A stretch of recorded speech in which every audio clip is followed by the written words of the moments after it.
ಶಂಕರಾಚಾರ್ಯರು ನಮ್ಮ ಸನಾತನವಾಗಿರುವಂತಹ ವೈದಿಕ ಪರಂಪರೆಯನ್ನು ಅವರು ಕಟ್ಟಿದ್ರು, ಅದನ್ನು ಜೋಡಿಸಿದ್ರು, ಅದನ್ನು ಸ್ಥಾಪನೆ ಮಾಡಿದರು, ಅಂದರೆ ಅದನ್ನು ಪುನರುಜ್ಜೀವನಗೊಳಿಸಿದರು, ಹೀಗೆಲ್ಲ ಹೇಳ್ತಾರೆ.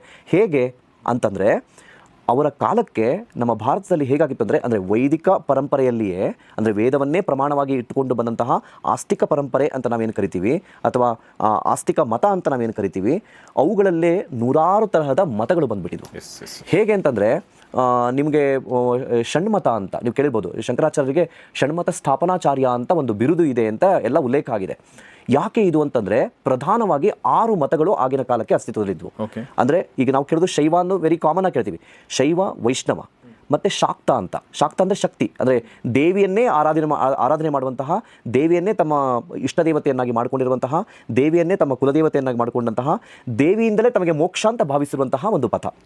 ಆಮೇಲೆ ಶಾಕ್ತ ಅಲ್ಲದೇ ಗಾಣಪತ್ಯ ಅಂತ ಇತ್ತು. ಗಣಪತಿಯನ್ನೇ ತಮ್ಮ ಇಷ್ಟ ದೇವತೆಯನ್ನಾಗಿ ಮಾಡಿಕೊಂಡಂತಹ, ಗಣಪತಿಯನ್ನೇ ತಮ್ಮ ಕುಲದೇವತೆಯನ್ನಾಗಿ ಮಾಡಿಕೊಂಡಂತಹ, ಗಣಪತಿಯಿಂದಲೇ ನಮಗೆ ಮೋಕ್ಷ ಅಂತ ಭಾವಿಸುವಂತಹ ಒಂದು ಮತ. ನೋಡಿ, ನಾನು ಹೇಳ್ತಾ ಇರೋದು ಮತ ಅಂತಂದರೆ ಇಂಡಿವಿಜುವಲ್ ಅಲ್ಲ. ಮತ ಅಂತಂದರೆ ಅದಕ್ಕೊಬ್ಬ ಸ್ಥಾಪನಾಚಾರ್ಯ ಇರ್ತಾನೆ. ನೀವು ಧರ್ಮ ಮತ್ತು ಮತಕ್ಕೆ ಬಹಳ ದೊಡ್ಡ ವ್ಯತ್ಯಾಸ ಇದೆ.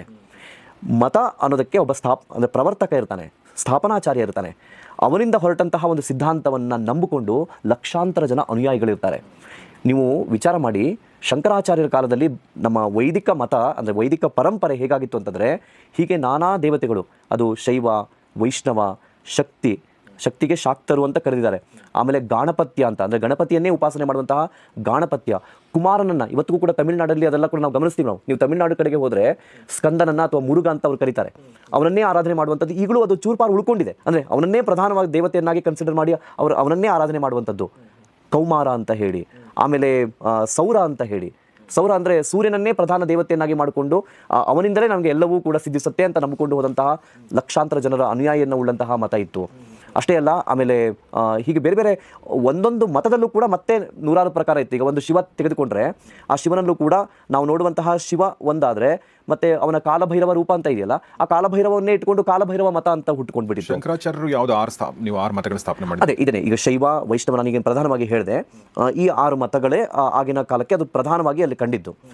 ಈ 6 ಮತಗಳಲ್ಲೂ ಕೂಡ ಮತ್ತೆ ಭೇದಗಳಿದ್ವು. ಈ ಎಲ್ಲ ಇವುಗಳನ್ನು ಅವರು ಒಗ್ಗೂಡಿಸುವಂತಹ ಪ್ರಯತ್ನ ಮಾಡಿದ್ರು.